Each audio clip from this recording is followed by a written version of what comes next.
What's going on, everybody? Crazy Dog back with my final Browns game preview of the 2021-2022 NFL regular season as my 7-9 Cleveland Browns host the AFC North champions Cincinnati Bengals in a game that, I'll admit, at the beginning of last week, I was hoping that this was going to be for the AFC North title. But of course, thanks to a combination of factors, that being the Chiefs losing, the Broncos losing, and then of course us losing, our season's now over, and we're right back to where we are so used to being, at home, during the playoffs. And I'll be honest, I don't know what the hell happened between last year and this year, but the vibes are just completely different. Of course, entering this season, Browns fans, including myself, had enormous expectations. I was expecting this team to make a giant leap and be one of the best teams in the NFL. But instead, we underachieved massively, and we're looking down the barrel of either 7-10 or 8-9. Another season under 500. Damn. On the bright side, we'll get a pretty decent pick. But, I wanted to go to the playoffs. But yeah, this freaking sucks. And now, of course, if you go on Browns Twitter, it seems as though Browns fans are trying to run Baker Mayfield out of Cleveland. But then you listen to Kevin Stefanski and Baker Mayfield's press conferences, and you're starting to get a vibe that there may be a split on the horizon. Whether it's after next year or this offseason. I honestly would not be shocked if the Browns go a different way this offseason. And no, I don't think we're going to draft a quarterback. Honestly, I don't really like the quarterbacks in this year's draft. If the Browns do go with a different quarterback, it's going to be via trade or free agency. And I actually did a poll on Twitter earlier today asking the people, if the Browns were to move on from Baker Mayfield, who would they want? And I put Deshaun Watson, Russell Wilson, and others, and the overwhelming majority have said they want Deshaun Watson. And honestly, if he's cleared of all wrongdoing, I would love Deshaun Watson. I mean, it would essentially be righting the wrong of 2017, because quite a few Browns fans wanted Deshaun Watson in 2017. And of course, we didn't get him. We got Myles Garrett. But, yeah, we wound up not even getting a quarterback in the first round, of course. I think we got Deshaun Kaiser that year, and we saw how that went.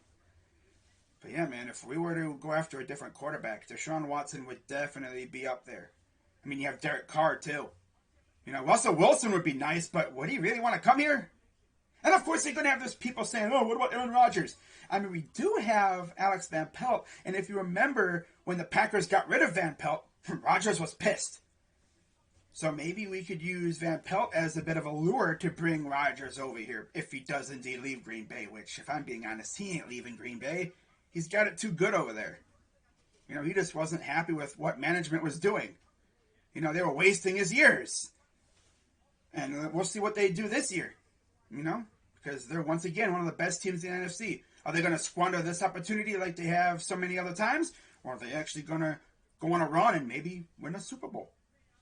That'd be nice. But, yeah, I mean, regarding this game, there's not really much to talk about.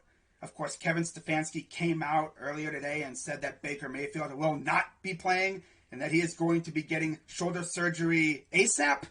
And I'm pretty sure, knowing what he knows now, if Baker could go back in time to when he first got hurt, I'm sure he would tell himself to get the surgery because, as he found out, he essentially hurt the team more by playing through the injury than actually getting the surgery and being out for the year.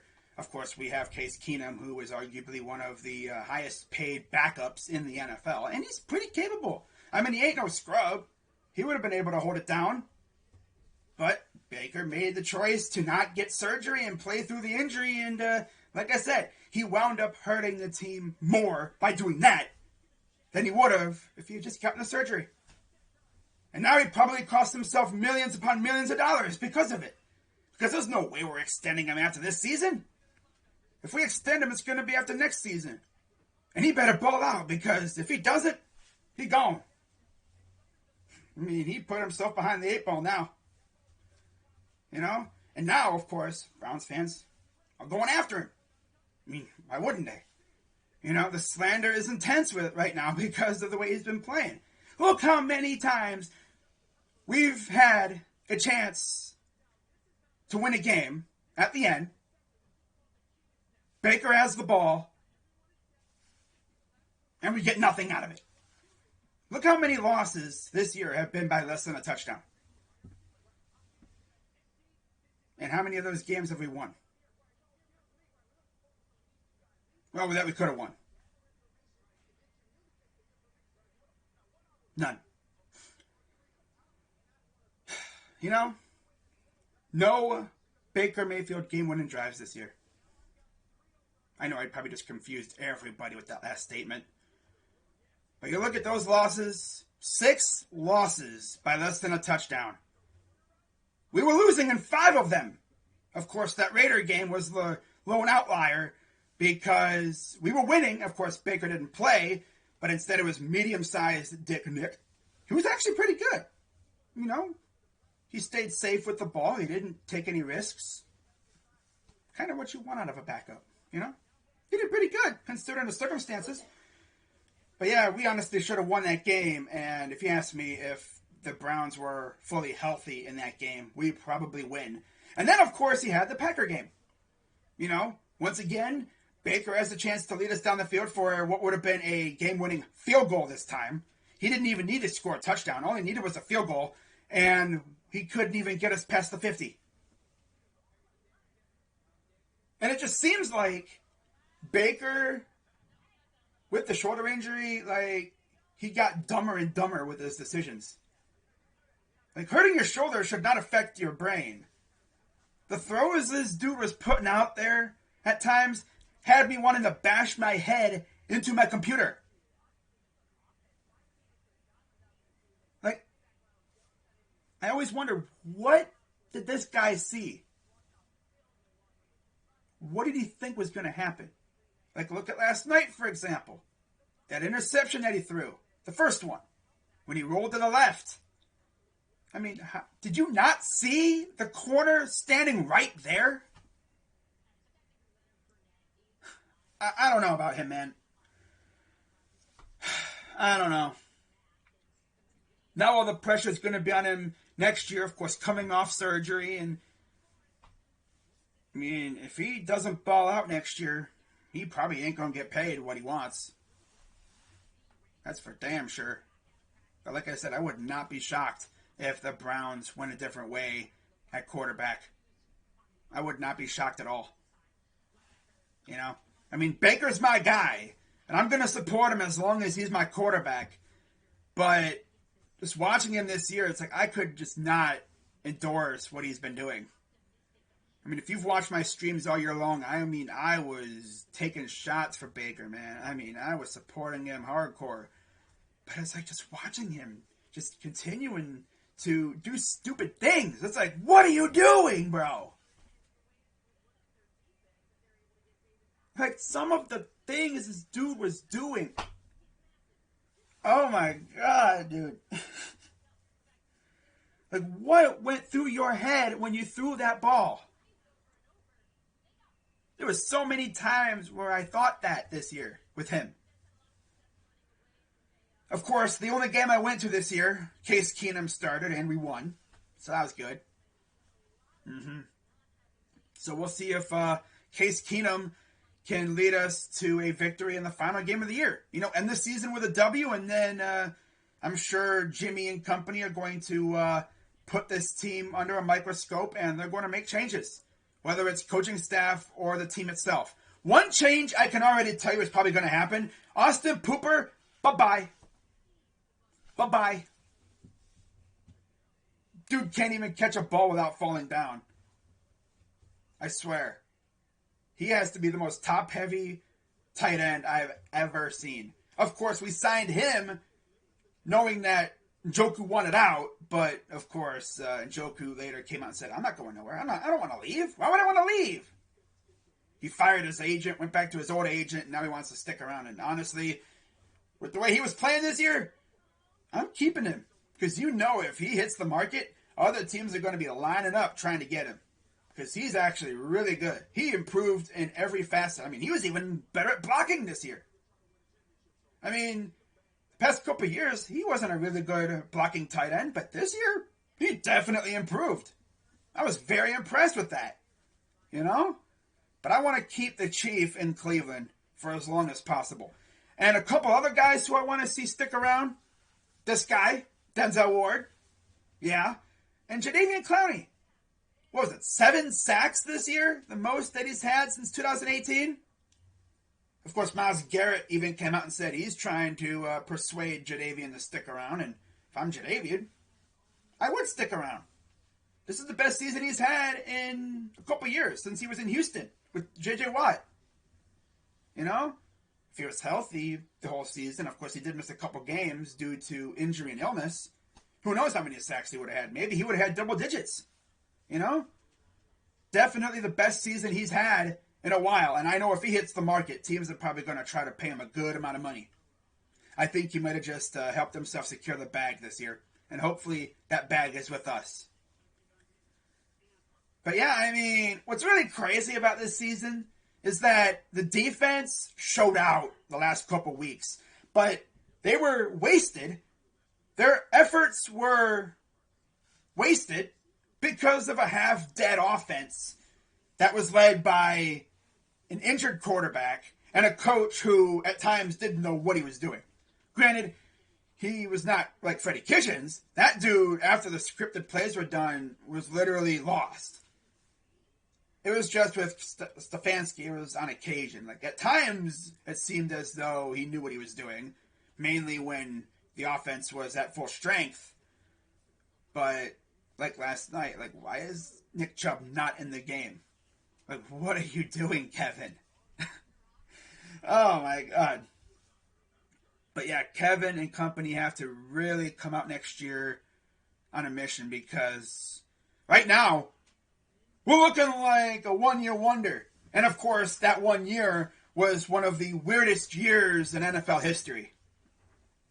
So hopefully next season we come out motivated and ready to take over the AFC North.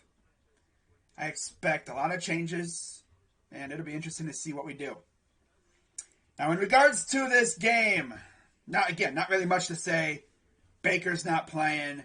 We'll see how many of the Bengals starters play. Wouldn't surprise me if they started all their guys or most of their guys because we all know they want to get back at us for what we did to them in Cincinnati. And, of course, to this day, that was without a doubt the best game that we've played to date. Like, all around. Defense was running all over the place, making big plays. And, of course, we had that pick 6 in that game, getting interceptions and getting after Burrow. I mean, you look at the stat line from that game. Baker, 14 of 21, 218, 2 tutties, got sacked twice. But then you look at what we did to Joe Burrow. 28 of 40, 282 yards, 2 interceptions, got sacked 5 times, and he had a QBR of 19 and a rating of 69. Nice. But yeah, Nick Chubb, 14 carries, 137 yards, 2 tutties. And people were saying, oh yeah, nobody can stop Jamar Chase. And Denzel be like, okay. 6 receptions, 49 yards for Jamar Chase in that game. Denzel Ward low-key had him locked up. And of course, he also had an interception, but it really didn't help that Burrow was getting attacked by Garrett and Clowney and company. That was a fun game. And, of course, since then, the offenses looked half dead. They came out for one game, looked great, had us all thinking, oh, my God, the offenses turned a corner. And, of course, that was the, first game post-OBJ, I believe, right? Of course. We go out and do that. Had everyone thinking, oh, my God, the offense is for real. Look what happened afterwards. Yeah. Trash. Like I said, the offense was pretty much half dead the rest of the time.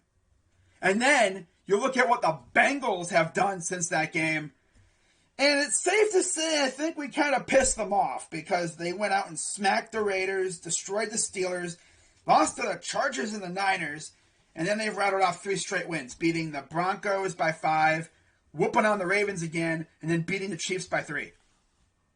So yeah, safe to say we kind of pissed them off. Just a little bit. But I've noticed a theme with the Bengals. You know, they win 1, lose 1, win 2, lose 1, win 2, lose 2, win 2, lose 2, win 3. Now, hopefully, you know, they can take one last L before the playoffs. But, or no, not one last L. 2 more L's. You know, an L this week, and then another one and done. But, yeah. It'll be interesting to see who plays in this game. But, like, for real, there's not really much to say regarding this game. Like, I was hoping that this was going to be for the AFC North. Imagine if this was for the AFC North. Bro, it would have been crazy.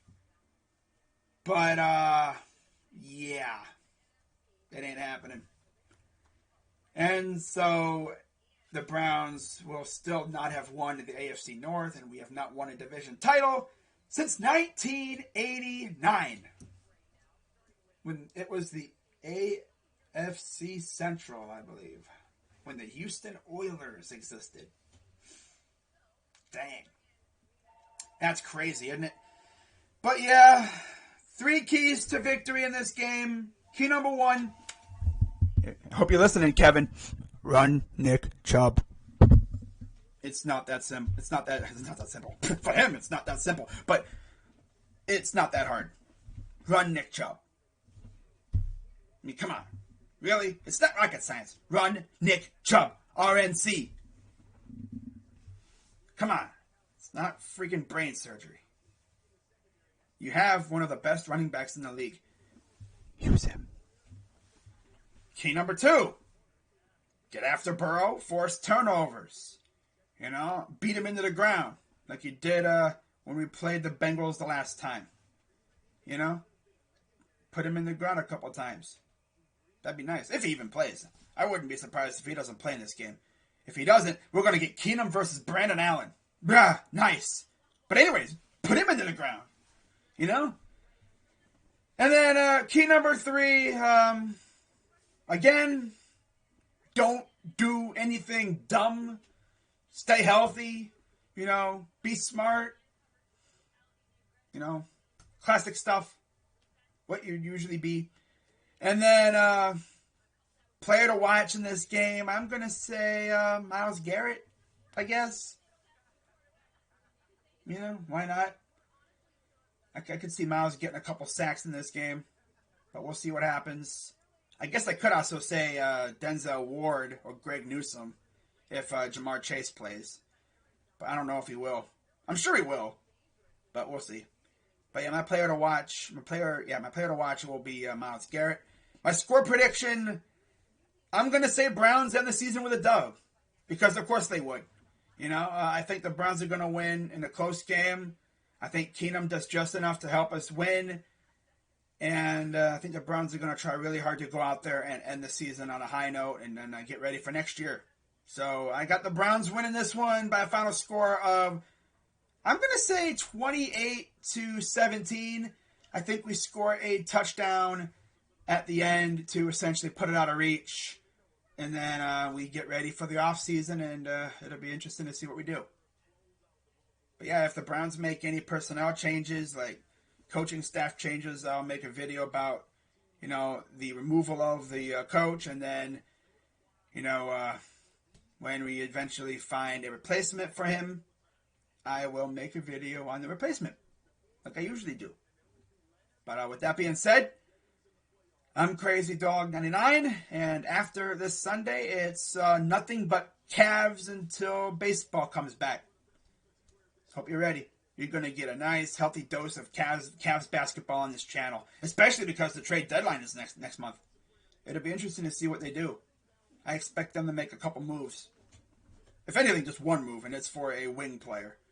You know, a guy who can guard the perimeter and who can hit big shots.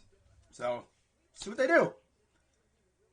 But yeah, before I end this video, I just want to give a shout out to everyone who's been watching these videos all season. Sucks that, you know, our season's ending way earlier than I wanted and expected. But, you know, given the circumstances, it is what it is. And hopefully this leads us to a decent draft pick. If we win, I mean, I want to win, but like if we lose, that's not what it's whatever. I just hope this ends up in us getting Garrett Wilson, or at least a good receiver for Baker or whoever our quarterback is, because if we get Garrett Wilson, that would be lit. If we get J-Mo, that'd be nice, or any of these other top receivers, that'd be cool. But yeah, that's going to wrap it up for this video. I'm Crazy Dog 99. Let's go Browns. And if you're wondering, am I going to be streaming any of the playoff games in the NFL? I might do a couple games here and there. I'm not going to go as crazy as I did last year with the streaming of playoff games. I might stream a couple games here and there. We'll see. Depends on the matchups. But with that being said, I'm Crazy Dog. Let's go Browns. And I'm out.